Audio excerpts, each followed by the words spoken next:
elders orders. I don't know the proper term for it. Said no, we're not doing that. So we're live on YouTube, Jason. It's not letting me. I didn't know we had go directly YouTube. to Facebook. We don't. I'm just using the. You're making me look unprofessional here, man. Oh my God! Look at Trip. I really think after this, y'all should just ask me to use my Restream account. It's very expensive, and I don't use it very often. It makes this a lot easier. Oh, everybody's checking in already. Well, we've got like 3 minutes here. I know, but so it's on YouTube? Is that what you're saying? That is, I'll be right back. I'm gonna link it on Facebook here. Well, all right. I mean, sharing is caring, you know, and I can guarantee you people will message me and be like, I said I was going, but I didn't see it. And I'm gonna say, yeah, because you didn't go to the Zoom link. But you always put it on Facebook. You have your group. They have their deal. You cannot vary. Yeah, it's really funny when you like slightly modify something and you think you're making it better. I thought that only happened when you were a minister in a congregation. No, they're like, look, I've been in 5 of your classes where I don't even have to pay. And I just want you to know, you thought you were helping me in this new version, but I don't like having to pick between it streaming in 3 places. I need you just to pick one. I want everyone to go there. And why are you doing this? And I'm like, life's full of disappointments. Don't move the flowers. You know, never move the flowers. People have asked me, where is your little plaque that says, tell your story, you know, here on Zoom in my cottage. so Cheer, why don't you say hello, give us an introduction, welcome our friends, and we'll get started.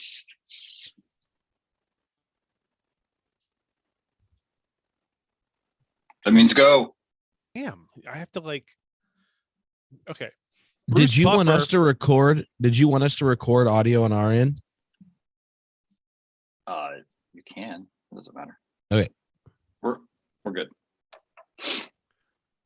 Grace and peace, and welcome to this special podcast crossover trifecta polygamy sister wife sister brother husband mashup.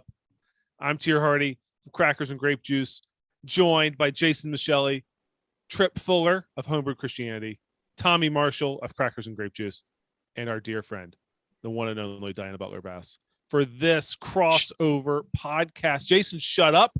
I'm doing the intro like you told me to. Trip's got sound effects. Trip does have sound effects now. You have to be careful with him. This is great. So Diana is her own category. I like that. Right? We're just here. My headset's all messed up. Yeah, we're here to talk to Diana about her latest book. We're here to talk to one another and spend, hopefully, some quality time with one another. And the, let's see, 199 people, 201 people, 203 people, 204 people, 205 people who are joining us on Zoom, and the millions and millions of people joining us on Facebook. Trip, what are you on the Enneagram, Trip?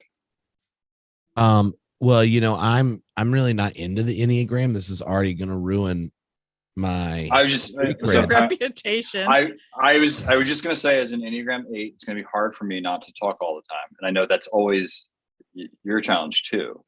But I'm just a promise. So Diana, it exposes the weird world of social media algorithms that I live less than 10 miles from your house.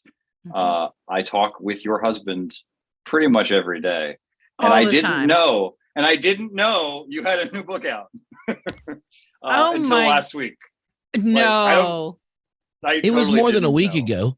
I told you that the paperback was coming out, and you're like, I didn't know it existed. And I was like, you're a horrible person. Like, you want to, like, why? What in the world does Tyr and Tommy have to do handling you? You know, it's a lot. So I didn't know, but I got the book. I read it. But we are having this conversation at this moment when everyone's talking about Russia invading Ukraine. Right. And a lot of the historical, cultural, political dynamics that weave themselves into the faith that you talk about here in this book are relevant not just for the church in the US, but the church globally as well. And not only do a lot of Americans not know anything about Russia or Ukraine, they don't know anything about the history of the church, particularly in that part of the world. And so I thought maybe it would be helpful for people if we could just start tonight by you giving us a crash course in Christian history, up to the Great Schism, but how that then produces. It's just fascinating to me, right? That all of these Christian nationalists in America want to protect the Christian faith from all of this onslaught of liberalism and secularism and all this, and yet at the same time there's a whole other group of Christians in Russia who perceive themselves exactly the same way and see us as the danger. And so give us kind of a historical crash course to help better understand what might be motivating someone like Vladimir Putin to be making the moves that he's doing. Well, I think that some people here might have seen that I wrote a piece that went kind of viral today on Twitter and a little bit on Facebook as well about this very thing. So I have spent the better part of the last 48 hours thinking about the history of Ukraine and the whole issue of church history. And I'm not an expert in Eastern Europe, but I do know church history. And I was sort of fascinated by the fact that Russian Orthodoxy, or what we know as Russian Orthodoxy, with its headquarters in Moscow with the patriarch there and all that kind of stuff that we're vaguely familiar with, that was actually started in Kyiv. In the 980s, there was a pagan prince by the name of Vladimir I. And then I guess he wasn't the first when he was there. He was just Prince Vladimir, because there'd have to be two for him to be the first. But so anyway, Prince Vladimir unified for the very first time all the Rus people that are in the modern areas of Ukraine, Belarus, and Russia. And after he had this big political success, he decided that he needed a religion that would work for his new realm. And he sent his emissaries out shopping for a new religion all over what was then kind of the remnants of the Roman Empire. And he didn't really like Catholicism. He did not want to convert them to Judaism. And his emissaries thought the most beautiful thing they'd ever seen was the Christian celebration of the Eucharist at Hagia Sophia Cathedral in Constantinople. And they came back and they told him all about it, how amazing it was, about incense and chanting and the beauties of the language and everything else. And he said, that's it. That's the religion. He said, get me baptized, find me a priest. And they baptized him. And then they took all the people in the city of Kyiv, which was the capital of his new empire, and down by the river, they baptized them all en masse. And he then went and became a kind of Christian ruler that is a kind of admirable guy, especially for the year 980. He only killed a few more people after that.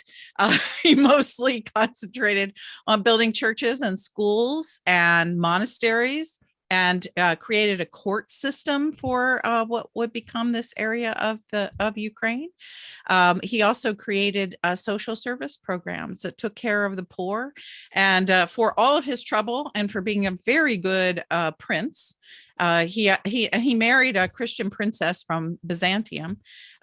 he was eventually canonized by both the Eastern and Western branches of Christianity.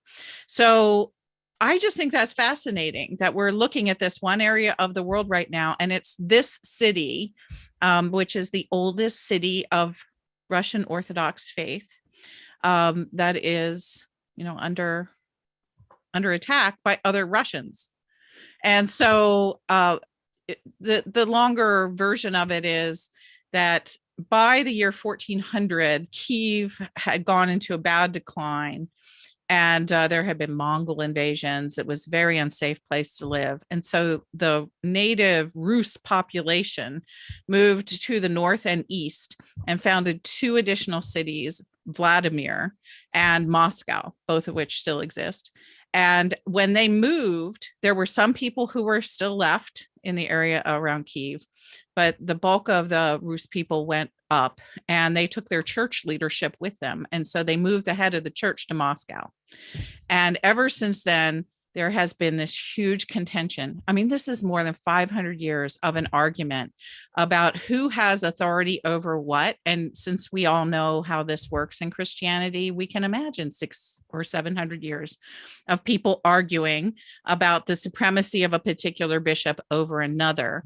But the truth of the matter is that the Moscow church was a lot richer and a lot more powerful, even when the Soviet Union was in functioning, politically, because it got just so wealthy under the czars. And so Kiev became kind of a second-rate Orthodox outpost in the Rus Empire, and that's kind of the way that it stayed until the 20th and 21st centuries, when the Ukrainian people really wanted to have authority back, and they wanted to have their own national Orthodox church. And so they started kind of kicking at Moscow and saying, we want our own thing, et cetera, et cetera, et cetera. And the opportunity really came once the Soviet Union fell. And for the last 30 years, they have been going through a series of sort of political and religious moves to try to regain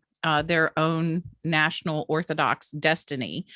And in the year 2018, they reunited all these different little rump Orthodox groups throughout Ukraine into one church, the Ukrainian Orthodox Church. They petitioned to be recognized by global Orthodoxy as a real branch of the church. And so, of course, they didn't petition to Moscow because Moscow will reject them. So they petitioned to Constantinople, which was the church that founded them back in 980. And the patriarch in Constantinople is kind of liberal, kind of pro-Western, and he hates the people of Moscow. And so he, of course, immediately accepted the Ukrainians' petition and said, yes, you are an Orthodox church. And the people of Moscow said, no, they aren't. And so for the last 3 years, they've been fighting over this. And it hasn't gone well for anybody. There's been a lot of accusations thrown back and forth. There's been excommunications, the kinds of things you expect in church history. And the really interesting part, I think that a lot of people aren't aware of, is right now there are big arguments in Africa as to which kind of orthodoxy, Greek Orthodoxy based around Constantinople or Russian Orthodoxy based out of Moscow, what kind of orthodoxy should shape the Orthodox churches in Africa. And so just in January this year, Moscow made this big claim saying that every Orthodox church in Africa was theirs. And the people in Constantinople said, no, they're not. They belong to the Patriarch of Alexandria. And so anyway, this is really happening right now, is we're having an argument that started in 980. Putin, of course, is on the side of the patriarch in Moscow, who he believes should have moral supremacy over the whole of the Orthodox community, because it's the purest, it's the most moral, and it's the most able to resist the decadent tendencies of the West, which the patriarch of Constantinople has apparently fallen for. So there you go. It's important to Church history in a nutshell. That's important to know, right? Because it shows that this is not a story that will be resolved by sanctions. And it's about more than just, Putin's kind of gangsterland oligarchy. We had an Orthodox priest on the podcast within the last year, and he talked about how, one of the things Putin did, he's rebuilt Orthodox churches all over Russia, and that one of the things they do is they're in their liturgy every day. They commemorate the people who were killed or disappeared under the Stalinist regime. And so it's this odd dynamic of, in the name of overcoming one authoritarian regime, the church is cozied up to another. And that brings up a question for me, Trip, in that given how you grew up in the church, Trip, you probably know a lot of people who identified as evangelical or fundamentalist who were then attracted into Orthodox Christianity. And this is not a new phenomenon. Like, the Orthodox Church has a history of being overly cozy with authoritarian regimes. And so I'm wondering, what do you see in this theological system that's problematic, and that a certain kind of Christian in America is attracted to? Oh, okay. It's totally true that a lot of evangelicals, when they can't muster, more like the ones that lean fundamentalist, can't muster confidence about like their biblical literalism and such, then they need a new authority. And there's a whole group of them that are like, oh, I can't convince my friends that the Bible's inerrant anymore. Something about like Ken Ham just isn't sticking. The Cambrian explosion doesn't do it. So what am I going to do? What am I going to do? I would go Catholic, but they're kitty touchers. Orthodox, cool beards. And I remember having a conversation. I was just telling Diana's husband yesterday about how the reason I don't like Ashes to Go is because when you stand out in public wearing a collar, you get all kinds of opinions about the Roman Catholic Church. It's true. And I had that conversation at my emergent cohort back in when I was in divinity school, which is way too long ago at this point. And but we actually had a Orthodox priest who used to be in like a tooth and nail band, and he became Orthodox priest, the band Luxury. And there are like 3 guys in the band Luxury who became Orthodox priests, but they didn't go Orthodox for that reason. And they complained about the ones who thought that orthodoxy, or those that go Catholic, right, that go to a more historic tradition, that they end up going there for what purpose? To have some new authority that has everything perfect, final, and situated. And I think that's a different tendency than those that the others who end up going Orthodox because they realize that so much of modernity is shaped by Protestantism's deep commitments on steroids, and that leads to certain problems. And so I feel like there's some beautiful reasons to end up going Orthodox, and then there's those like crazy ones.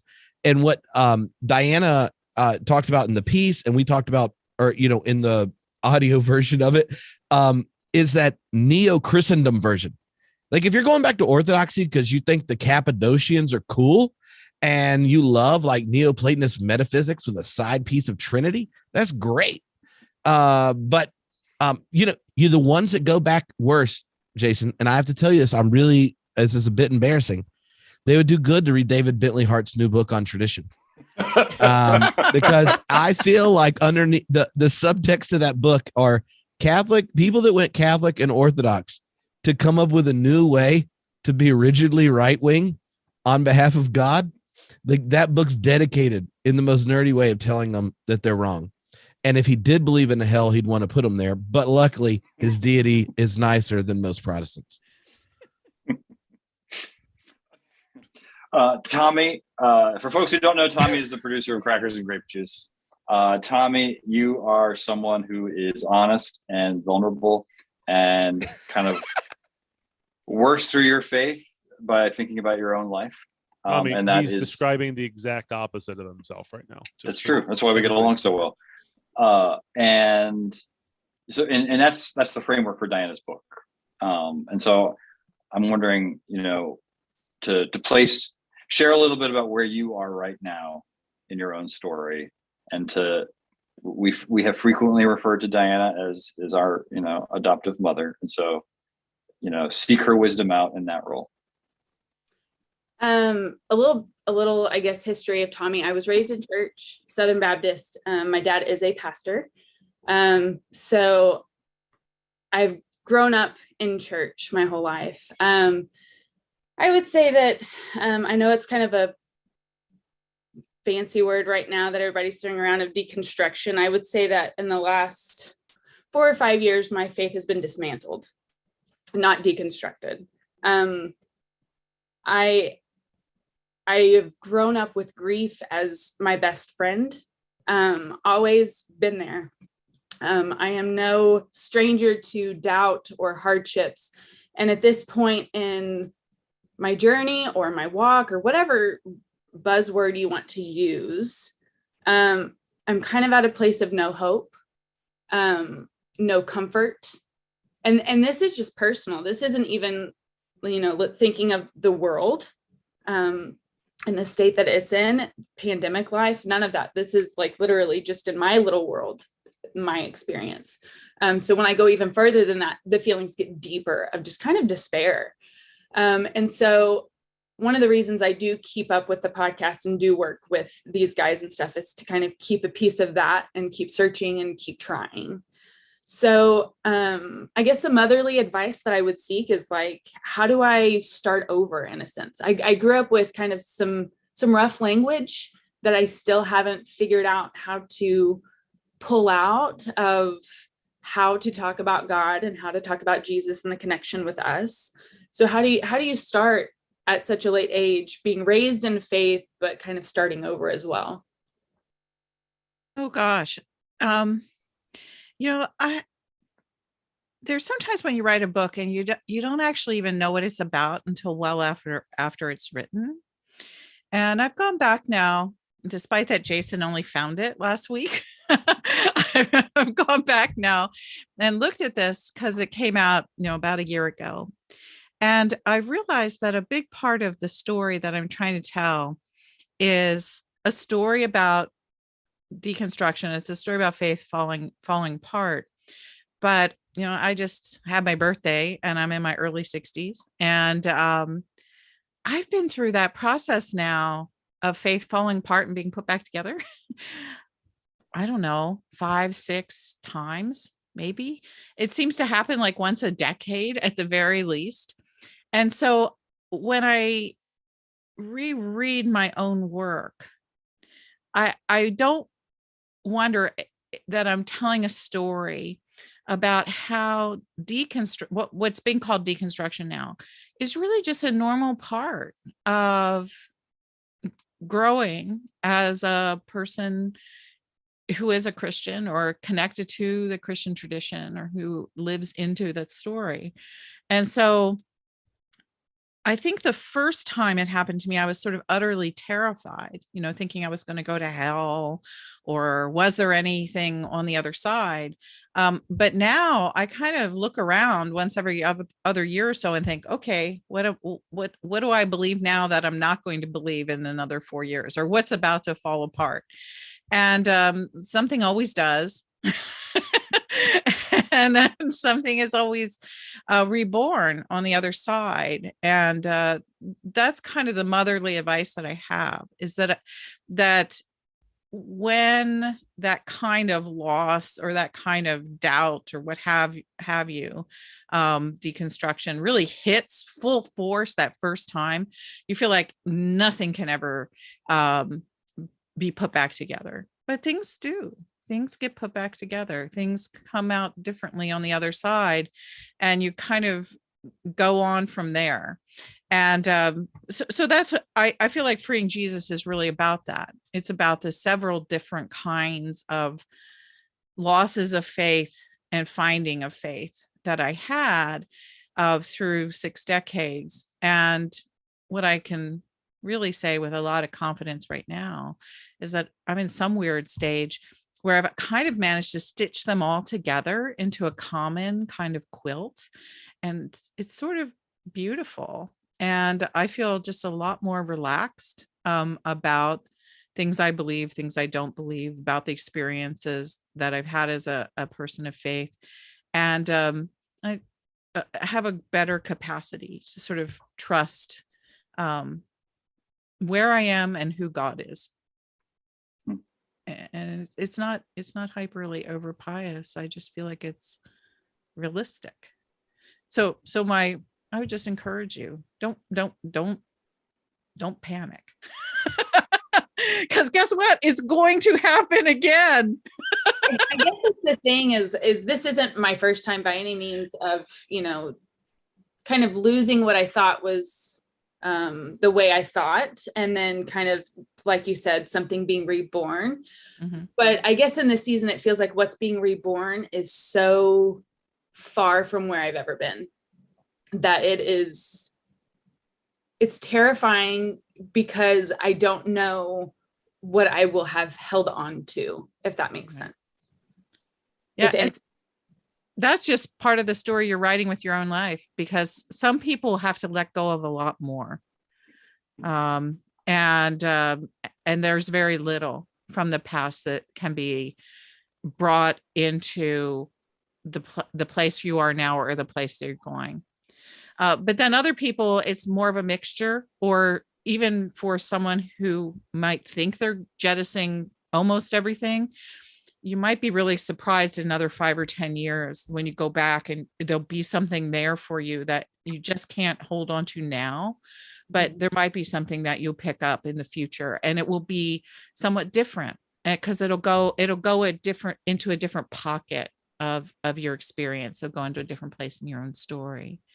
So, I can't tell you how to feel, but if you feel afraid and you're worried, embrace that, because that's part of it. Yeah. And, unless you are, sort of like jumping into cannibalism or something, I wouldn't worry particularly. There's lots of different kinds of Christianities, and, God is great. But is Tommy jumping back into cannibalism? Is that I mean, it depends who she's eating. Okay, yeah, it does. Hey, you can I say one? I'll attempt to be quick. But I was visiting some really, really cool people that live in Oklahoma, like 7 or 8 years ago, and was on the back porch with a married couple with a lot more wisdom than me. When my partner and I we're trying to figure out what we've now called our second marriage. Oh. And I was talking to this very wise married couple with amazing children. Is Tommy's parents. Anyway, and Todd and Pam. Yeah. I was talking to them, and in that conversation, one of the things that when I was sharing, like, I was really uncomfortable and trying to figure things out. And I was like, it just seems like both of us are a mystery to each other. And like, then what do you do? Her dad, who's the minister, says like really pastoral things. Why her mom's giggling. And she goes, the funny thing is, you thought she wasn't ever a mystery. And I after that, I mean, it led to, the wisdom conversation that came in after it. But I just say that, like, I can think and not have any sense of what made Tripp and Alicia make sense in our first marriage and our second marriage. And maybe now we're working on a third. Like, there's like these big periods of disjunction. But if what you're attached to when you commit to a relationship is the idea you have of the person yourself, it ultimately fails. If it's the mystery that is their subjectivity, and what is preserved is you're deciding to show up as their partner, then that creates new space. And as just one of the ministers on this call, I'll just say something. And I even bet Jason and I may completely agree on this, that the most true thing about each person, whether they're confident or without faith at all, is that they're known and loved completely by God. And what that mystery looks like in each moment, in each situation, can be completely different. And so if you find security in the object and the idea you have of God in your mind, then it gets deconstructed, and then it's hard to move forward. If you're deconstructing because you're preserving the mystery of the subjectivity of the divine, then it's a different kind of invitation. And I like the next book has the story of your parents telling me this with your mom's giggle, and the mom's giggle in the version is what people think when theologians take deconstruction too seriously as an idea thing. Like, I think it's an idea thing. I got degrees in debt to prove I think it's an idea thing. Anyway. What you both just said. So as the resident Augustinian here, like Luther's favorite metaphor for how the gospel works is a wedding vow, right? And the thing I always tell couples that I'm going to marry is, like, you're not saying I do to the person standing before you on your wedding day, because, like, not only do you not know who they are, you have no idea who you really are. What you're saying I do to is whoever and whatever they're going to become at different stages of their life. And so the commitment isn't to the object, like Tripp said. The commitment is to the promise. And so, like, the commitment, the faith, as far as God goes, is not in the, however you construe the object that we call God.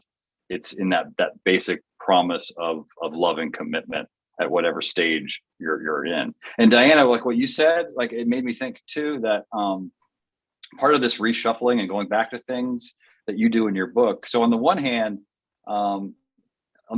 you don't claim the doctrine of original sin, and yet at the same time, your memoir demonstrates very well that Augustine was right, because you were the victim of it.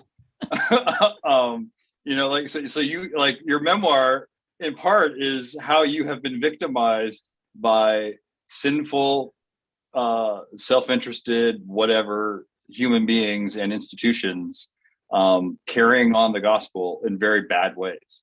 And so it just seems like part of this is just like, we have these doctrines that maybe at certain stages in our life we can't grab hold of, and yet there's a different part of our story or life where we're like, oh, well, in that sense, like, I think Augustine's right.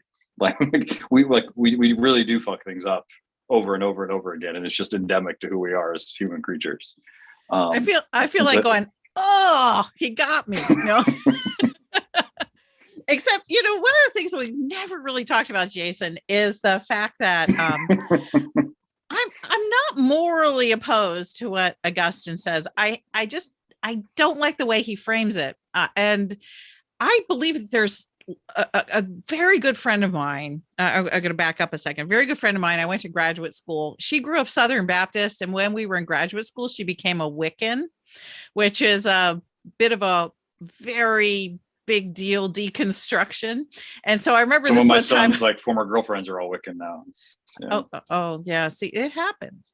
And so so anyway, she was an amazing person. And I said, is there anything that you believe in from when you were a Southern Baptist? And she looked at me and she said, original sin. And I said, you're kidding. Of all the things, that was the last thing I thought she'd say. And she said, oh no, there's sin. There's a lot of sin, and much of it is terribly original. And so that's in your book. Yeah. So that whole quote, I kind of, just because I don't love the way Augustine frames the question, doesn't mean that I am kind of a cockeyed optimist and just see positivity or goodness everywhere. I think that even Pelagius, who I think gets kind of a bad rap, I mean, he thought the world was very sinful, that it was polluted with sin. And so, that's certainly, you're right. My book talks a lot about people who fail to live out what it really means to be Christian. And then, of course, there are some really intense stories that I tell about how they use bad faith against me as a little girl, or as a kind of a naive young seminary student, or what have you. And so yeah, I I don't necessarily consider myself an Augustinian, but I do consider that there is an awful lot of sin in the world, and much of it is very original. And so it shows up. And how can it not? You know, it's a memoir. And so I was writing honestly about love and things like sin.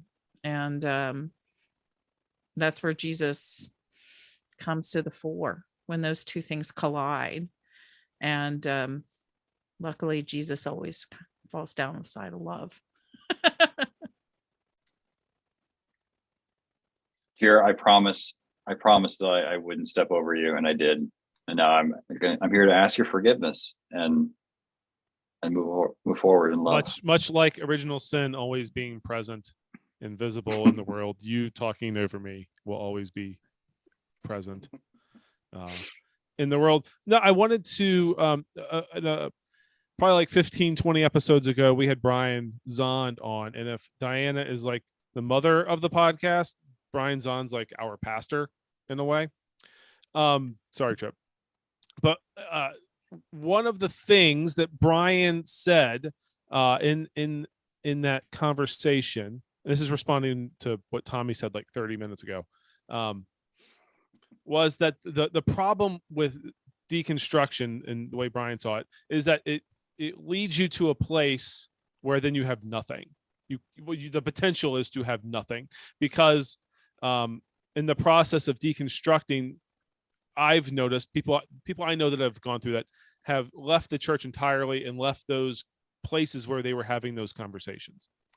So I did a quick Google search the other day after listening to that episode, and I found an essay that Brian wrote like back in 2016, where he talks about not looking at faith as something to be deconstructed when we get to that point in our lives, but rather, and this ties into what Diana was talking about, it's this process that she goes through every couple of years, every 10 years, every decade, of restoration. And Brian uses the metaphor of restoring art. If you know anything about artwork, it's that it has to be not only does it have to be behind like glass that'll protect it, but every now and then you have to clean it, because I'm going to stretch the metaphor a bit. Much like sin always being present in the world, and us having it on ourselves, and being sinful people, art collects dust and crap and dirt, and it has to be cleaned. And often when you restore a piece of artwork, it will look entirely different than what it did, a day, a week, a decade before. When you go back, when you peel away all the crap, and so Diana, I was wondering what's some of the crap that you've pulled away, right? That then that has allowed you to see the beauty of the gospel as it was, as it exists without the stuff that we place over top of it. Yeah, every single chapter in this book, there was something that surprised me, which is interesting because I'm writing theology through my memoir. And you wouldn't think that things would surprise you because, hey, I know the story. At least right now, I kind of know where I am in the story. I have no idea how it might end altogether, but so it's like my story. But a great example I think of the process was that the first chapter is Jesus's friend. And so with each one of these different stories, each part of my life that I was telling, I would go back and I would actually sit with a piece of paper and I would say, what do I remember of Jesus between the time I was like 2 years old, my oldest memories, and before I went to elementary school? So the little teeny tiny Diana, what memories can I pull up? And so I pulled out some different things, stuff that my mom had told me through the years, and memories of early Sunday school and memories of Christmas, and thinking about Jesus. But as I recalled those things from the perspective of being a little kid, and told the stories in the best way that I possibly could, with a sort of a literary voice of a preschooler, which is something that I challenged myself to do in this book, to talk about those early years as much with the vocabulary and with a sort of a literary voice that I could, that resembled those very years. Then I had to move into 60-year-old Diana and reflect on what I just told. And so Jesus's friend, one of the things I think that I had gotten to somewhere along my life was kind of ridiculing that as an idea. It was just like, oh, it's kind of sentimental, and it reminds me of really bad Christian music when I went to evangelical college. Jesus is my boyfriend. And I've heard a million sermons by pastors along the way who said, Jesus is not your friend. Jesus is your savior and Lord, and I feel seen. Yeah, I mean, it's a common sermon, and it's like, you can't be that familiar with Jesus. But what happened when I was writing it, I recaptured it as a 60-year-old. And then all of the sudden, it actually surprised me, because I acquainted myself with this whole body of literature that mostly comes out of the monastic tradition, about Jesus being our friend. And there are a slew of recent books, mostly in feminist literature, about the friendship of Jesus and what that means as a really important category for women to be able to have access to Jesus, who we always emphasize as being male. What has a male savior got to do with a woman who is on this Christian search? And so all this literature about friendship and the ethics of friendship and Aristotelian ideas about friendship. And it was like, oh my gosh, this is an incredibly rich tradition within Christianity. And just because I experienced it first when I was like, 3 and 4 years old, and remember it most from the voice of Miss Jean, my Sunday school teacher in Methodist Church when I was teeny tiny, or all of these ridiculing remarks that sort of haunted my growing up time, had obscured the depth and beauty of the idea of friendship with Jesus. And so then I was able to take an old idea, reappreciate how I experienced it as a child, run it through a new grid, and lo and behold, Jesus is my friend again, but in an entirely sort of different and beautiful way. And so every single one of those chapters had a surprise like that for me. And that meant that I didn't actually know my own story. And so I think what happened for me as I wrote this book, and as it's been a gift to share mostly online with people because of the pandemic, it's just such an invitation to know ourselves more deeply, to become reacquainted with different aspects of the tradition that we have somehow cut ourselves off from, mostly unintentionally, and then to assemble a kind of a new. I'm going to stick with the language of the quilt. Here, it's to assemble a sort of a new quilt of theology, that the way that God can wrap us at this particular point in our lives. So I don't know if that entirely answers your question, Tyr, but I love the quilt metaphor because my grandmother made me quilts. My mother is making quilts for my children and her other grandchildren. And what I love about that is it's something that is passed on from within families and within communities, but it's something that can be patched. It's something that can be added to, or it can be something that's added on to something else. That while it can stand on its own, it can be part of something larger than itself, and it also spans generations. And It's like I'm not sure. if Tripp will really like this idea or not, but it sort of resonates with me with process theology, is in effect what I was doing in writing this story about Jesus is that I was rewriting my own story. So it's really a kind of a creative theology process where there's an idea here of moving more deeply into self-awareness and recreating my own story, recreating the picture of God that then in turn shapes me and that moves me ahead in more creative theological fashion. So I don't know, Tripp, if that resonates with you, but I would think that there is some level of memoir making that actually works with process, at least the impulse of process theology towards creativity. Our early Sally McFay's first two books were on metaphor, narrative, and story theology. And so like those kind of things come up. And one of the things she points out that I think connects with what you're talking about is that, right, like when you're in the midst of a lot of living, then the actual story, when it's unfinished, it really is in flux. And the end really does end up shaping the whole story. And this is true about one's own faith journey and your relationship with God and the sacred and such. Your experience of anything in the moment later can be experienced differently. Your experience of past pain, trauma, and harm, when you get to another point, can be received and understood differently. But the same thing's true about the Christian tradition itself. That even if you took Jesus, he knew who he was, right?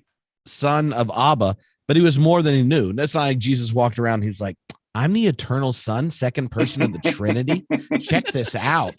Hold my filioque, friends. Right. Like, so the best theologian ever. Yeah, part of the task of living includes receiving one story, and not in some kind of purely objective way, but in a evaluative way. Like, when were you being most true?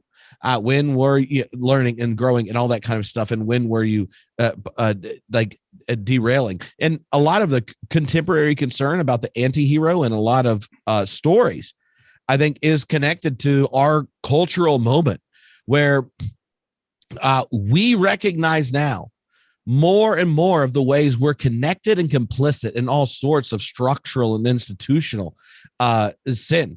And then we want to know, can the anti-hero be good? And so you get all these stories. And I think that's one of those other places that culture is sitting there with intuiting an Augustinian anthropology. Right? Like, the context for understanding the self isn't one where you have an abstracted, perfectly free, possibly good blank slate of a person, and then you figure out your story. It's in your situated, complicit, historically mediated and determined reality. Like, what do you do with those glimpses of freedom that emerge? And is it possible to become human in a world that's anti-human? Is it possible to do something beautiful in a world that wants to suck out possibility? And that desire for thinking about how one understands, receives, tells one's story, and then gives oneself to your future identity. It is something that resonates with the heart of process thought, but I also think good discipleship does that. Sometimes there are theologies that deny for classical metaphysical reasons, things that seem kind of obvious about Christian discipleship. That's one of the reasons if I had to be a mainline Protestant, I'd be a Methodist, because Wesley was right about it. But I'm only saying that to trigger Jason, who sometimes complains about Methodism's commitment to Wesley. No. Well, I'm just giving. What Jason's issue is what I just went through. It's memoir. Where most it's memoir. It's memoir. It's the same as Diana. Like, you should just mute him, Tier. I can't. I'm fine. No, Jason's problem is that most Methodist clergy do not read Wesley beyond the ordination process in seminary. So we look to this guy I'm fine with Christian perfection as a You son of a bitch.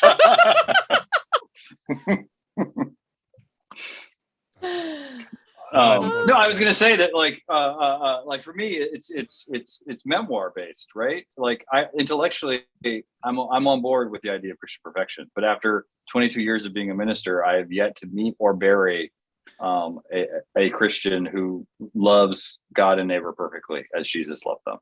And so my own story just invalidates my ability to grab hold of that. And, you know, maybe in the eschaton it will happen, but just like, you know, one day Tyr will forgive me. But Trip, what you were I'm saying, not going it to made me forgive you think for turning off his sound or his microphone. Don't you ever call me again and ask me to change your car battery, because you don't know how to do it. All right, not doing it again. I'm an asshole. I know. It's but like the original idea sin. of Just friends. blame it on original sin, and you're out. Well, you know, But like I hope you guys saw this, but I think that this is the most Methodist book I've ever written. Mhm. I Yeah. it starts in a classroom, you know, in a circle. Well, the first story takes place in an Episcopal church where Jesus is talking to me in a mystical vision. But then the next main story, Where she is now. So it's like every Methodist we have on the podcast, like, grew up a Methodist and then left. We don't keep anybody. But wasn't Wesley like an Anglican who heard Jesus at a worship service? there you go. It's part of our tradition to leave the tradition. Yeah. There we go. Well, you know, I've been sitting for 30 years in Episcopal meetings, and you know what the main thing is that people say to me is, you don't sound much like an Episcopalian, you sound like a Methodist. So maybe I've been infiltrating on your behalf for the last 30 years over with the Anglicans. It's okay. Jason hears more often that he sounds like a Lutheran than a Methodist. Well, So it's that's okay. true. I agree with that. But so what I was thinking before was that part of it is it's not just that there are these different Jesuses or places to grab hold of. It's grabbing hold of the whole thing. Mhm. And that, you know, really I think the dominant idea of Jesus as friend is Jesus is the friend of sinners. But so often in Christian traditions, you either have Jesus is your friend with no context to who you actually are and how you experience yourself in the world, i.e. sin, or you have, like, it's just finger wagging, pointing out how you're complicit and all, like, you know, and there are progressive and conservative versions of that finger wagging. But the whole thing, like, Jesus is your friend who is and you are like, that whole thing is so infrequently given to people as a whole handhold, that it's, I think part of just going through life, right, is going through these stages of faith, but part of this, like Tommy's experience, is also produced by churches not giving people the whole thing. You know, it's just like we're giving a like abstraction to just let you be you, or we're giving you judgment, no grace. Yeah, the worst parts of the story that I tell are always when one aspect of who Jesus is becomes the whole story, and it limits the sort of emotional range that I feel like as a human being I needed to be in. And so I think the sort of the spiritual and theological thrust of the book is constantly pressing against those singular external visions of who Jesus is supposed to be, and instead finding my way through the story, and at times having to really push back the edges of what I'm being told, in order to really what happens is that the Holy Spirit comes, you know, sort of to talk about it theologically. And I think in the way it actually really happened to me is that even when people were putting these things on me and saying, you must believe XYZ, it was always like the Spirit was leaking under the the walls and watering something new and different in my soul. And so I think that I never knew what to make of the language of deconstruction. I'm happy enough to sort of take it now and use it because it's a language that a lot of people are familiar with. But for me, I've never really been entirely comfortable with it, because I think that as I was going through, it was really more of this process of what I just described. It was more of a process of a woman who is constantly seeking a larger table, a bigger God, a deeper roots in the tradition. And if I had to push everything out of my way in order to get to those places, I was eventually willing to do that, even though it was sometimes really pretty hard. And the worst chapter, of course, being chapter 5, when I fell in with some very, basically neo-fundamentalist Calvinists. The people today as the Gospel Coalition, I went to seminary with them. And they were unpleasant then. That's all I can say. Well, we were all in our 20s and early 30s, sitting in classrooms together at Gordon Conwell Theological Seminary. I mostly just wanted to pop most of them in the nose. And we still feel this way about each other. But they were so powerful and they were so intellectually compelling. And I sort of gave up fighting them for a while. And I thought it was sort of the most intellectual way of being a Christian. So I gave in. And boy, that was the biggest theological mistake of my life. I went to a PCA church one Sunday when I was in seminary at Princeton. And just because some old guy invited me. And it was a Gordon Conwell pastor who was the preacher, and I was like, I have never experienced like angry church before. I was like, what is going on? This is buttoned up angry church. It was welcome to my seminary education. Which I had so much fun writing about, and not one person from Gordon Conwell. No, that's not true. A friend of mine who is gay from Gordon Conwell, who is a PCUSA minister, he was the first person on the phone with me to say how much he loved chapter 5. But that's like saying you're a vegetarian and you work at a meat market. Like that's just it was hard. He had a terrible experience too. And so I haven't heard from them by and large, but that was the part. And here, when Tommy talks about her story, there are parts of that chapter that I don't know how I can ever pick some of those things up. I mean, I don't want to pick any of those things up. It was harrowing and it was dehumanizing and everything else. And there's some things you just need to leave in the past. Now, maybe when I'm 80, I'll see it all differently and there'll be something there for me that I don't see now. And I'm willing to be open to that possibility. But boy, the memory of Gordon Conwell, I still shake. So Diana and Tripp, so you're both coming from progressive perspectives. But we're in a time where people are dubious about the good that institutions can do, and that people come from, there's a hermeneutic of suspicion from the right and the left for various reasons. And so talk about the value of the institutional church and kind of being in conversation with tradition as an act of humility, almost. Talk about them as virtues. Diana, do you want to go first? You want me to? No, I want you to go first. Okay, so my day job is doing science and religion at the University of Edinburgh, and today the 2 classes I taught was one on evolutionary psych and religion, and the other was on the Masters of Suspicion in a philosophy of religion class.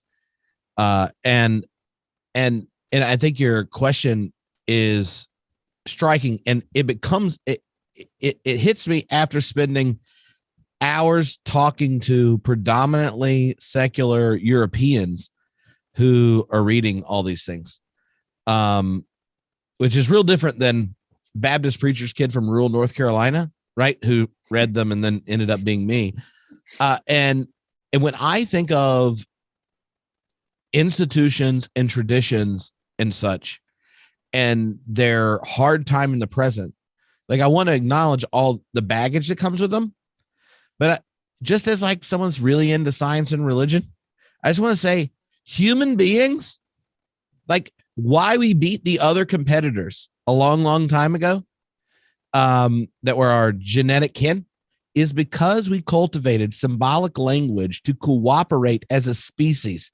It was our ability to cooperate and then pass down wisdom through symbolic language to the next generation, so that what was being inherited in the species was not just our genetics, it was wisdom. And from the earliest origins of language, there's a big debate about whether music or language comes first. But either way, both of the big theses on where symbolic communication came from, religion emerges immediately. And every culture that we know of, religion always played a dominant role in explaining how our cooperation was not just for our own ends, but for the community's ends. And over time, the community whose ends were being blessed by our cooperation, including altruistic love, expanded, not just to our kin group, but to our tribe, maybe to a state, or if you take Jesus seriously, all people that bear the divine image, right? So, and there are other examples in other religious traditions that do the same thing. But I say that because we are now running an experiment where a whole lot of people have really good reasons for opting out of the wisdom that emerged. And this is unrelated if there's a God, right? The wisdom that emerged that bound us together as a species and helped us mediate relations through communal cooperation. We're running an experiment of what the world looks like if a whole bunch of people don't really give themselves to stories that do that. Because at the arrival of modernity, there was a shift that the sacred canopy was no longer religion. It shifts to the nation state. The nation state then ended up failing. And what we're looking at now is that the market is, the market is the primary thing that mediates our relationships and value. And whatever the dominant regime is, just like in Christendom, you didn't know that you could choose not to believe in a God or not really be a Christian. You could only be a heretic. Now our market does the same thing. So even look at Biden's talk today. There are a whole bunch of things he wanted to do, and a bunch of Europeans who are against what Russia's doing chose not to do it because what really matters most to them and they're faithful to are their market connections. Now, you tell me, like at this point, right? Like when you see that big story, do we really want to keep raising people where the dominant thing that mediates their relationships, their values, and their connections to the world are institutions and networks of relations that do not consciously take value and goodness and beauty as things that are ultimate? At that point, this is like Tripp regretfully making a case for institutional religion as something not to give up on inherently. And that's unrelated to like the truth claims itself. I'm just saying we're running an experiment on it. That's like the philosopher side. Then I guess as a minister, I would say that the wisdom of a tradition is not something you get to until you are existentially engaged in it. In the same way, reading a book about marriage does not actually tell you what it's like to be married.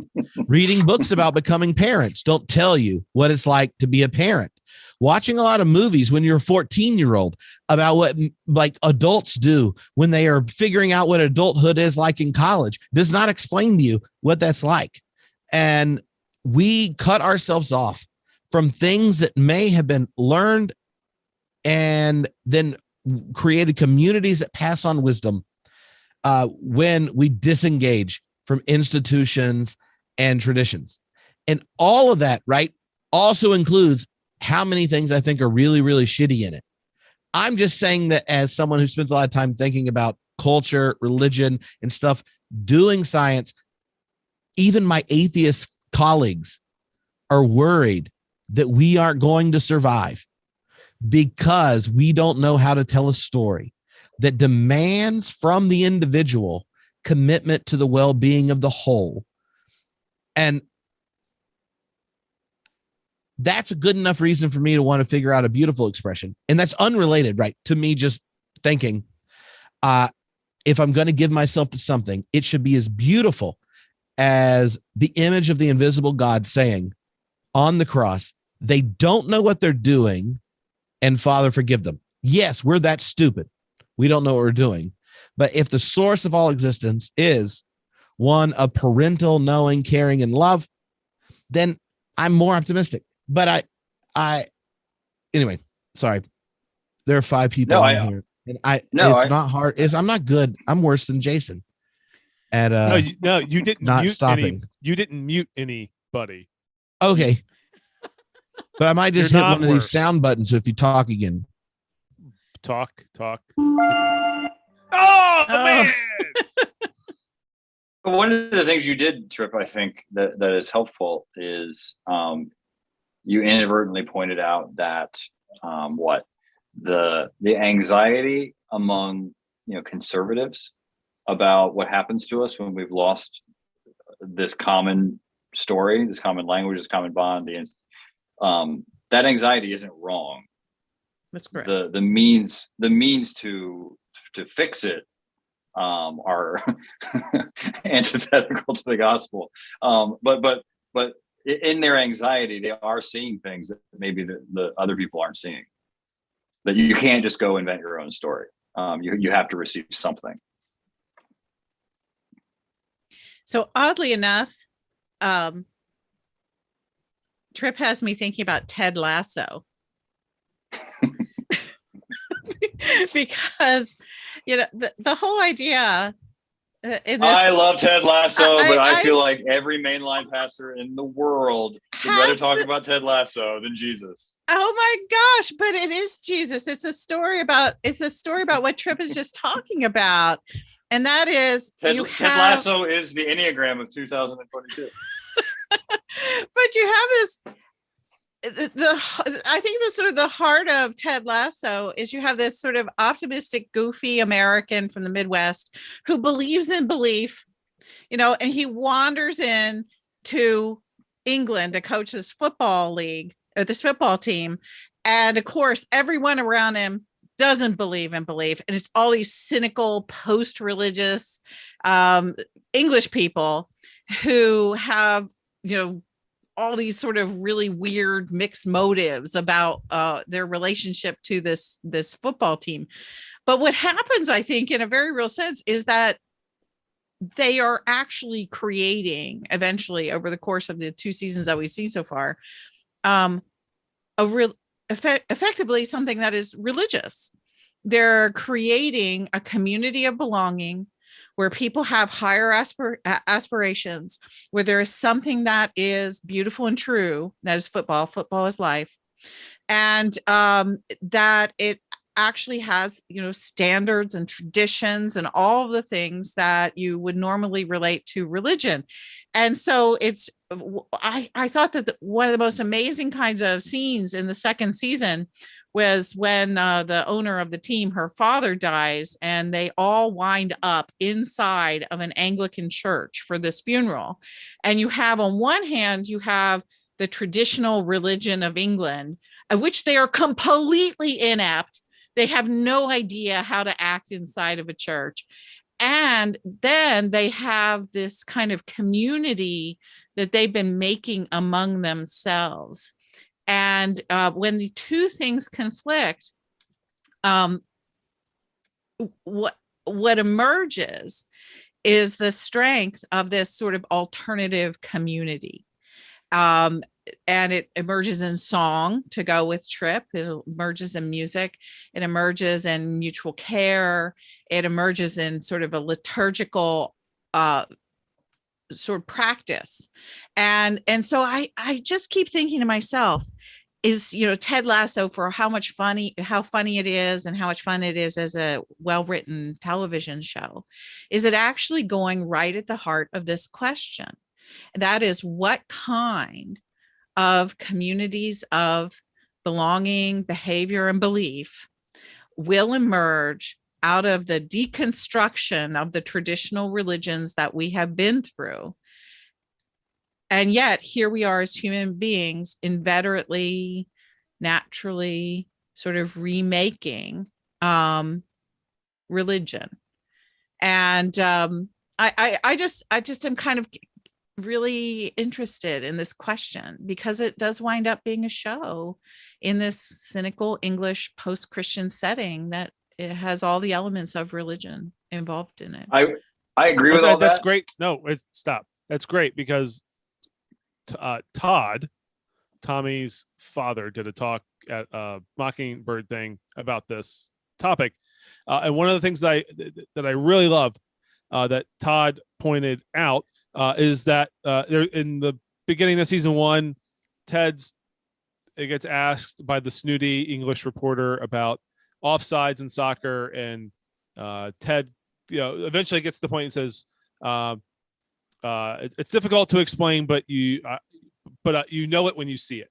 And I feel like just like porn. That's like that's what happens as one of the things that can happen as people are coming out of a season, a time of deconstruction. You don't know what faith is going to look like at the end, but you know it when it happens, and something clicks, and you either are able to step back into whatever community you were a part of, you find a new one, or you create your own. But I think part of it is, the uncertainty that lies within that process. And I think it's fascinating because the end of season 2, I mean, this is kind of a spoiler, but not entirely a spoiler, but the belief sign that has haunted the whole series for 2 seasons, a character tears it up. And so it's like they've gone through this process of creating this community, and people have come to this part where they've embraced one another and they've embraced belief. And then this one character does this thing. And so that's the very question, Tyr, that's laying there. Is there going to be anything on the other side of that? Once you have torn the sign up, once you have said that you're going to rip through the heart of what's made this community, is there any possibility of faith, love, hope, beauty, or anything on the other side? And we're all sitting here waiting for the 3rd season because nobody knows. You're literally, it's such a perfect illustration for deconstruction and people who are going through that. You're literally ripping believe in half. That's right. Well, and what, but like what prompts him, the reason he rips it up is like he fundamentally doesn't believe that the goodness and graciousness and forgiveness in Ted Lasso is real. Like he thinks it's bullshit. That's and he right. rips it up. And so it's the witness of Ted provokes a negative reaction, which is true to the text, I think. But, I also think Ted Lasso is a mirror for who we are, because everything you all said is true. But people were talking about Ted Lasso as this warm, winsome, gospel-y TV show just after season 1. And you didn't have any of that stuff there. And like what you had was a dude who, just to keep his wife, like his marriage together, left like a continent to go coach a sport he didn't know in a place where he knew no one. And so it was it was funny, but like there was a profound depressing loneliness to season 1. And I think it shows how lonely and depressed and we are as a culture, that like we're willing to grab onto season 1 of Ted Lasso and see it as hopeful when it's really it wasn't at all. And so I think it shows us the possibilities of religion, but I also think it shows us kind of the dark side of who we really are as well. A couple of people in the comments are just asking about it. It's on Apple Plus, which is a streaming service, and the whole reason I didn't watch it only costs $5.99. My in-laws won't get it because they're like, oh, we don't want to pay. I'm like, oh my Lord, it costs the same amount as like a mocha whatever chino at Starbucks. Just get the damn thing and then unsubscribe 2 weeks later.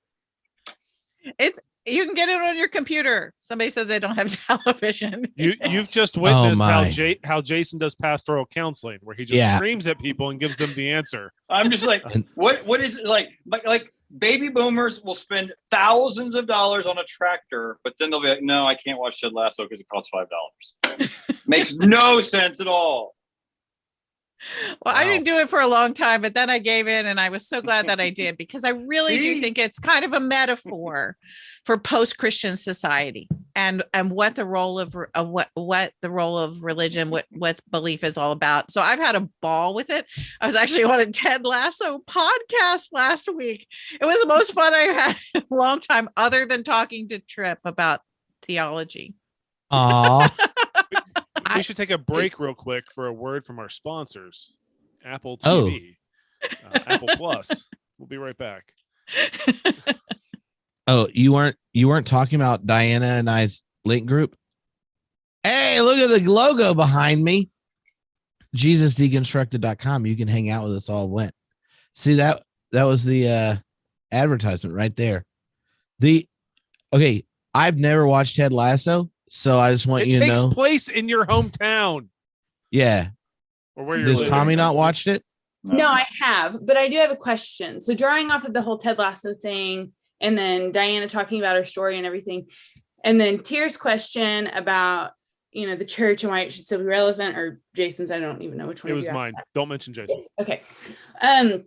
Do you think that the community that Ted kind of encouraged and built happened, it was so organic and everything because he actually wanted to know everyone's own personal stories. He respected it and he encouraged it. Whereas I find oftentimes in churches, we don't do that with congregations. We don't welcome their dirty stories. We don't welcome their pain, their experiences and stuff like that. And so the organic community, the thing you want to be a part of kind of fades away after the love bombing and the hype of church and stuff kind of goes away. My gut reaction is to be a cynic on that question, Tommy, is because I don't think Ted would. Okay, I'll say I think Ted probably cared a little bit, but I think his investment in other people is what people do when they want to avoid the conflict and dysfunction within their own lives, right? He cares to the ends of the earth about other people and hearing their stories, but I don't know if it's because he cares about them or if it's more of a defense mechanism because he doesn't let anybody in on what's happening. It's a both and. I think for him, yeah, both and. Yeah, like Jesus being Christ, Messiah, and your friend, you can have it both ways. But I would say that most pastors I've met are a lot less vulnerable, but they do want to know your stories, or at least seemingly. Oh, yeah. Sometimes half-assed want to know, but they don't really share theirs. And so there's not a mutual bonding in that kind of community. So can I turn your question to you and Okay. Diana then? Do you want your pastor to be more vulnerable like that? Oh yeah. Oh, you do. Mm-hmm. Well, I was actually thinking about the theme of tonight is around deconstruction and thinking about Jesus. And the truth of it is I love Tommy's question opening up because it's about our personal deconstruction. But the way that this has been going is we're also talking about how our culture has basically deconstructed Christianity all around us. So there's the individual level, but then there is this larger cultural Western reality where it's just all going away.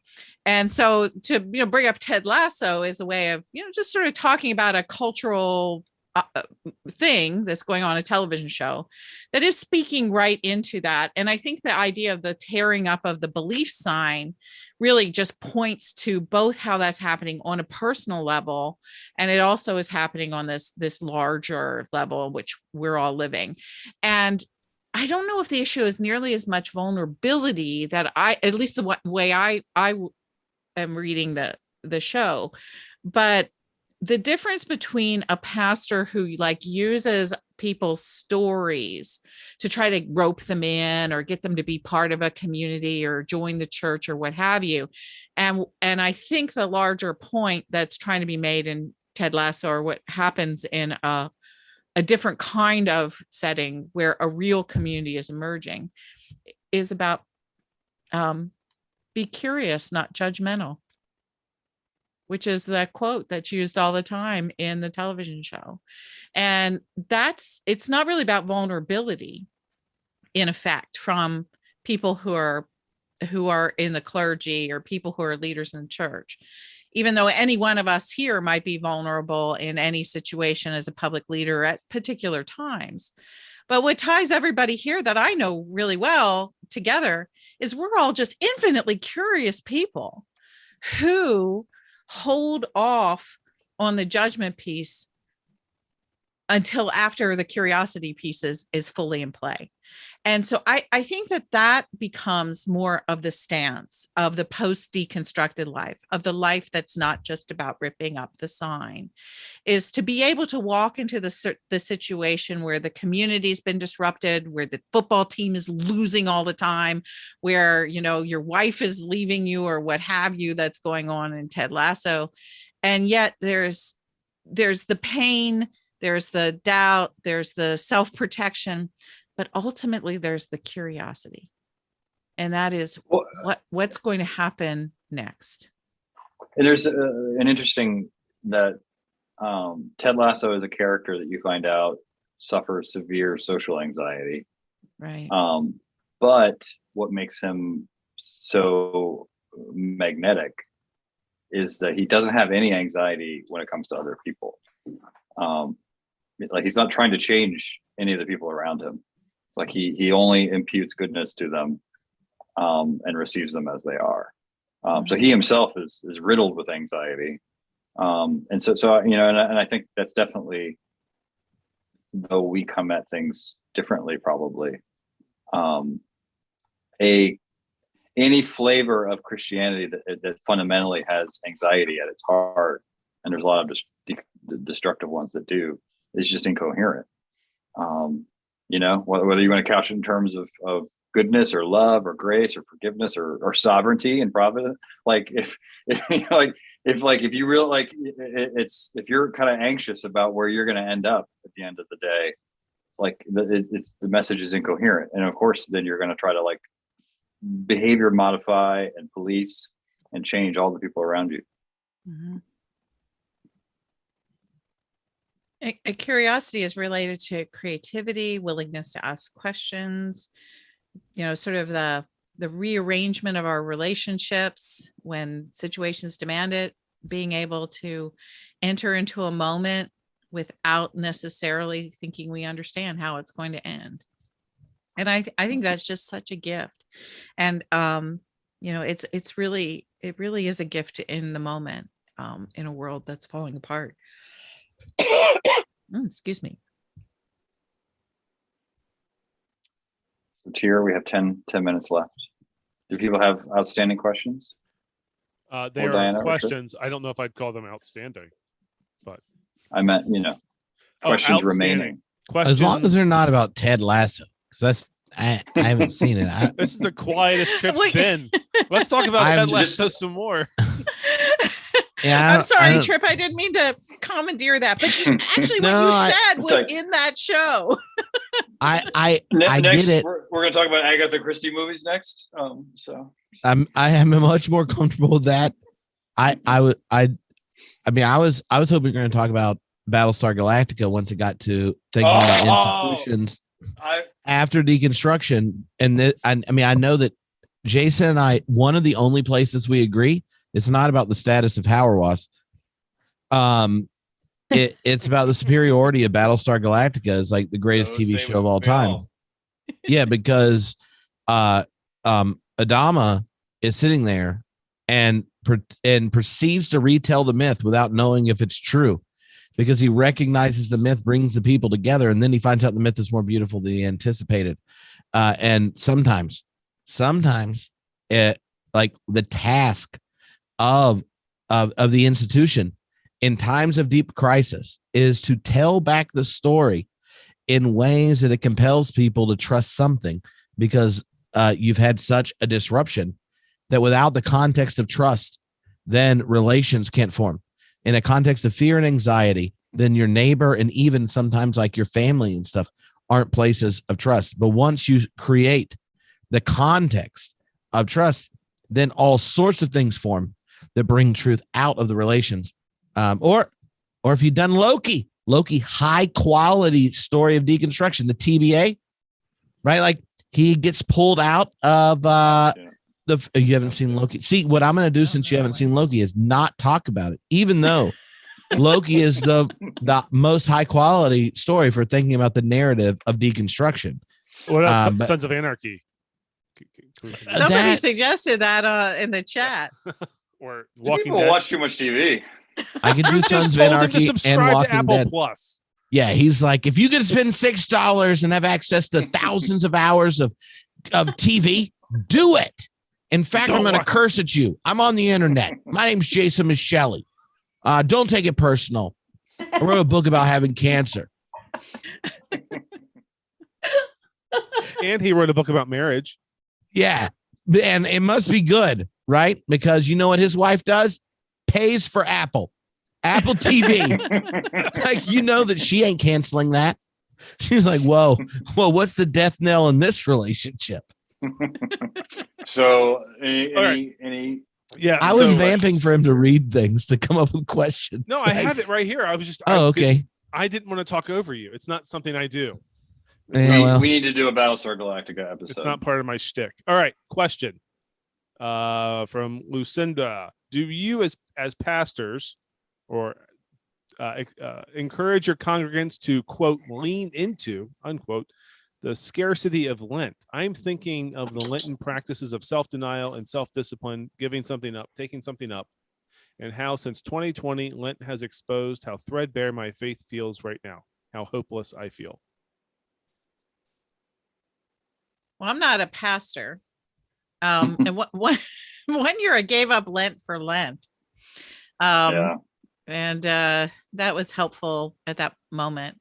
I'm not a scarcity person, I think that Lent is an invitation to see the story differently. And so like one of the things I'm doing with the community of people who follow my newsletter is that I'm going through a book that I wrote called Grounded. And I'm just putting out prayers and quotes and poetry that reground us in God, in the world of nature, and in the lives of our neighbors. Because I feel like this year, with the pandemic, 2 Lents of this thing, we all feel kind of ungrounded. We feel kind of scattered. We feel chaotic. We feel disconnected. And so I felt like kind of the spiritual need that seemed to be speaking to me and speaking to people I know was to restitch connections. And so that's the way that I'm going with it with my community. But not a pastor, just a writer. So.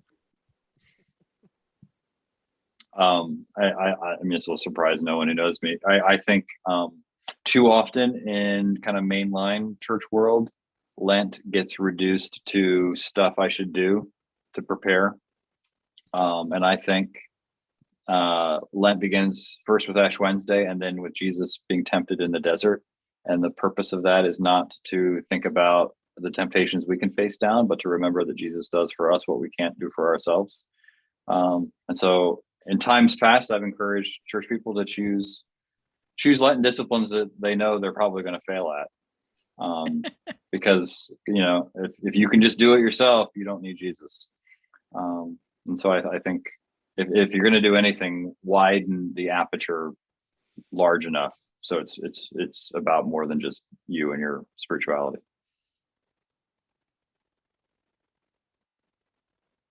And then the other side, the pastoral care side of me says that so much has been given up over the last 2 years, going into the third year of stuff being given up, that it's okay to take a break also. Mm-hmm. That sometimes either just giving up Lent for Lent, or just giving yourself a break, and saying that either what you're doing is enough or the things that don't get done, that's okay, is fine as well. that, one of the things I love about this season of Lent is the gospel reading for Ash Wednesday, is Jesus telling his followers not to practice their piety before others. And I feel like so much of Lenten That was before piety, social media, though. right? Like he didn't imagine that you could post a picture of yourself with an ash and cross. Right? on your Like Jesus doesn't need your selfie with your ash on your forehead. Like you don't need to parade through Whole Foods showing off. No, but like the so much of Lenten disciplines in the broader world get turned into us self-grandizing about either what we're giving up or what we're doing for 40 days. And so I it's okay to give something up and just live it, like, and tell them if people give you a hard time about it, Jesus told you not to do it anyways. I think like what Diana said about prayers and things, I think it's maybe, in terms of respecting the tradition, that, prayer isn't something you can just do on your own without having been, it's like music, right? Like you can't play the guitar until you've learned how to, play chords and scales and notes. And so I think, like Lent is a time when people are more attuned to the life of faith in the church. And so submitting yourself to kind of what are the prayers of the saints, and how can those prayers shape you into a person you otherwise wouldn't be. I think it can be helpful in that regard. Miley has a question on here for us, and I'm not sure how to answer it, so I'm hoping someone else will. At what point can someone know that their faith has been fully reconstructed? When it falls apart again? There's like that split second before it all falls apart. You're like, aha, and then it goes down. Well, that's really good though, because like if you you think about so Peter denies Jesus 3 times. After Easter, Peter is restored thrice. Turn the page in the book of Acts, and it's not very long before Peter's getting it wrong again. So it's it's just this constant, his story ends with being crucified upside down, but like before he gets there, it's a lot of there and back again. Yeah, well, and he literally gets corrected by the Holy Ghost and the team for unsnipped participants in the church, right? Like, so I mean, that whole story of Peter's there, but it also, like, if you just read Acts, well, not even that, but like John's gospel, like Jesus says, the reason the Holy Spirit's going to come is to convict you of your sin and to like prove everything about me. And so that implicit in the role of the Holy Spirit is like without me through the Spirit doing this, you have no hope. Like you're gonna F it up, you're gonna get it wrong, you're gonna think you're holier than you are, you're gonna make up stuff about me. So it's the Holy Spirit is not to give you a spiritual high or like just to give you a warm ephemeral hug. It's to show out how Peter you are in your journey. Maybe that's something we could give up for Lent. Stop getting Jesus wrong or explaining Jesus wrong. I thought you were gonna make a Peter joke. No, I keep my. Never mind. yeah, Tier's not suggesting giving up Peter for Lent. His wife has suggested that. Look, it's 1:30 in the morning in Scotland, and I could not keep a straight face on that joke. I tried to cooperate. Which is a good point. Tier, he's in Scotland. Ted Lasso takes place in England. Yeah, it's a different country, and we want independence. Listen, I live in America where all of Europe is one country. We don't have any idea about global. If Facebook has taught us anything in the last 48 hours, it's that people in America know nothing about political situations. We know nothing about anything on the other side of the Atlantic Ocean, but don't worry, we will explain it. Well, one year for Lent, we did something kind of fun as a family, and that is we picked a sort of a different region of the world for each week of Lent. This was sort of fun, and that week we'd have all meals that were, like from Latin America or what have you, and that our dinner prayers were prayers for Christians and the church or some political problem in that particular region. And so we moved around 6 different regions of the world, and it was a learning experience. It was sort of a geographical, spiritual exploration of the world. We had so much fun with it. And I remember posting about that on Facebook while we were doing it, and people kept saying, "Oh, you should write a cookbook about this and twin it with prayers for the countries." But there are ways of doing kind of a family Lent that isn't about sacrifice, but it's actually teaching the tradition, and you can teach the tradition in some fun ways that you normally wouldn't have sort of an impetus to put together.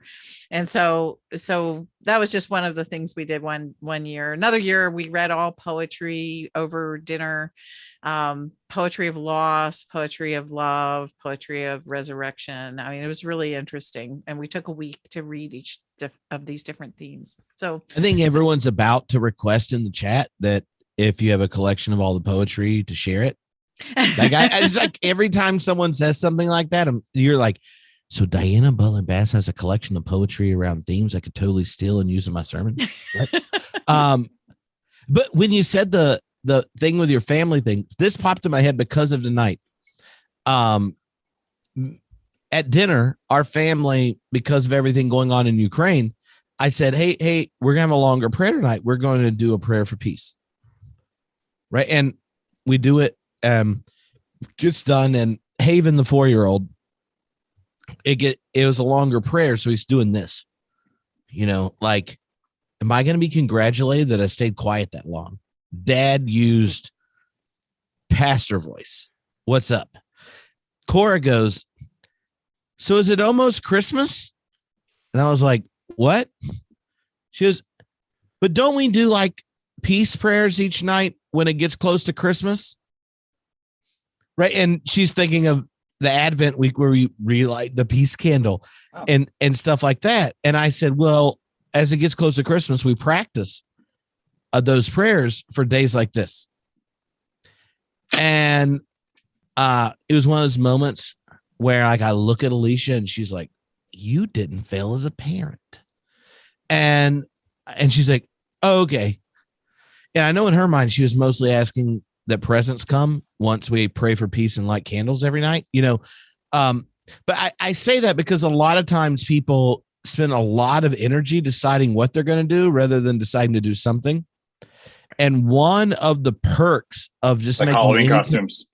One of the perks of making any commitment with a community is that almost any practice cultivates attention.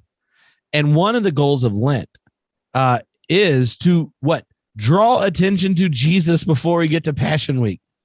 So in some sense, I would say, like, do almost anything with a group of people that is connected to drawing attention to the invitation Jesus gives. And whatever that looks like in your current situation and your current life fluctuation things, whatever you manage to do with a group is great, because at some point there'll be situations where then you call on it and you are like horror, like, oh, well, it must be Christmas. And you're like, no, we're just practicing.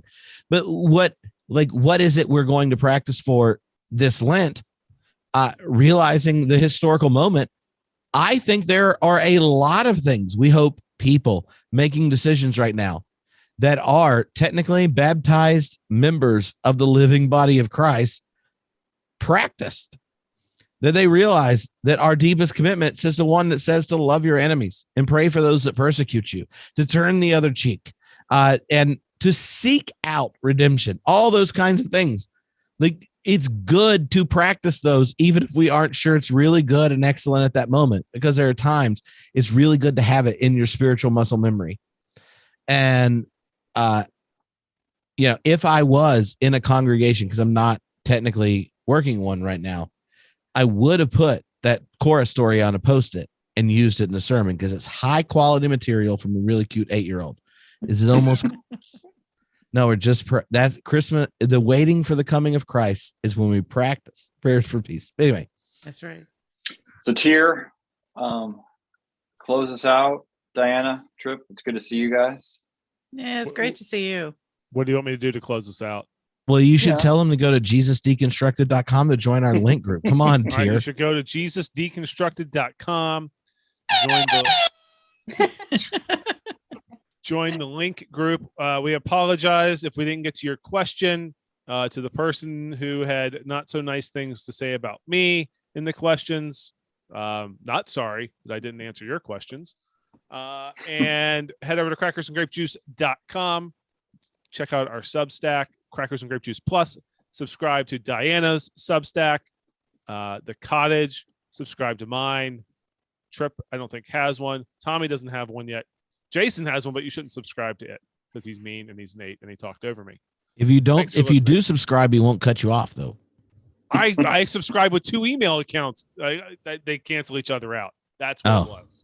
So, the math. Tier, are you what are you a 2 on the Enneagram? I'm a 4. You're a 4. See, I could never figure out if I was a 2 or a 4. I Mhm. think I'm really a 2. But see, that's why you and I sort of get along, and that's why these 8 guys. Are you You a know? 3-wing? Are you a 3 also? I can't remember that part. Neither can I. Right. I my wife does all of the Enneagram and she told me what I was, which is what I have equated to being a happy being in a happy marriage. Yeah. Well, I was just thinking there's a lot of 8 and 2 energy on this particular Oh. podcast. It's You like, know, are you oh. suggesting I'm an 8? Because You're an 8, there's aren't you? I have no idea. I think Oh. Jason is, Jason's but- definitely an 8. but when I was told, I took one of those quizzes, but it was the Lord of the Rings Enneagram quiz. I came up as an 8 with a 7 wing, but when I took the Harry Potter quiz, I was a 7 with an 8 wing.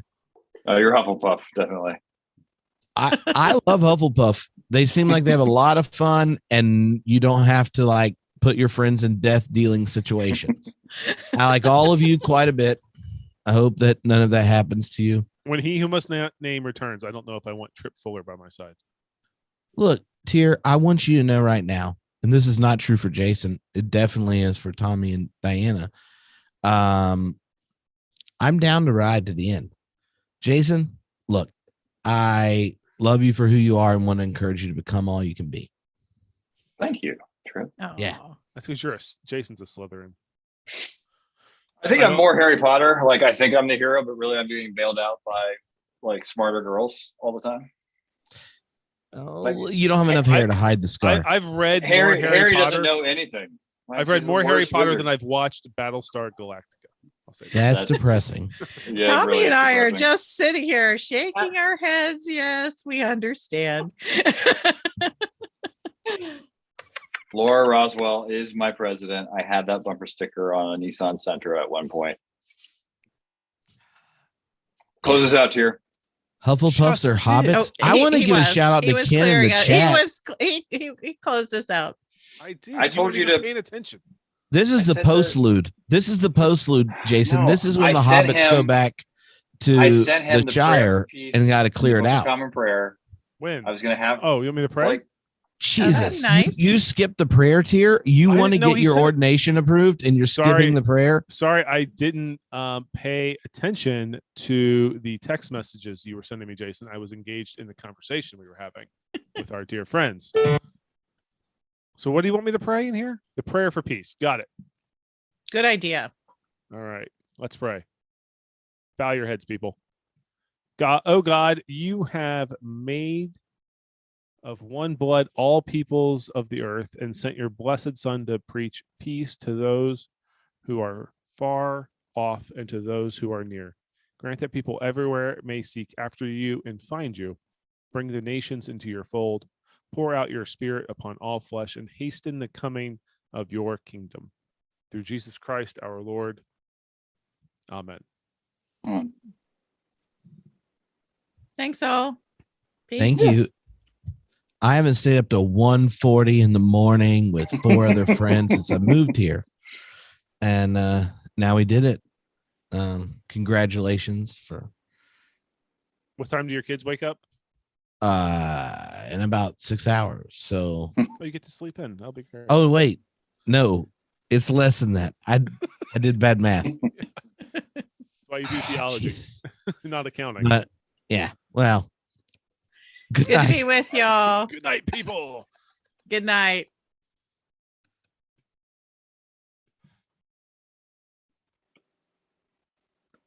You all right, sir? Yeah, you good? Mhm. Did you the Elizabeth McDonald? There's still people in here. Never mind. I won't. I won't do commentary on this. So is this gonna be you want to do this as an episode? Yeah, or we can do it on the back. We should do it. Yeah, we should make Probably it. an episode though, Yeah. since it's already out there. We can We could keep the video out there and then just Calm make down. the audio Substack if we wanted. yeah. The dogs are getting like, you didn't feed me yet. I always love when we finish these things and there's like people still like logged in, and it's either people who aren't paying attention and have like weren't paying attention the entire time, like Todd Littleton. might. Still like Todd Littleton's still on here. Really? Yeah. Oh, Todd. All right. I should go spend time with my family. Oh, fine. I sent you Right. a screenshot of something that you should take a look at. Okay. I don't want to talk about it here. I'll see you later. All right.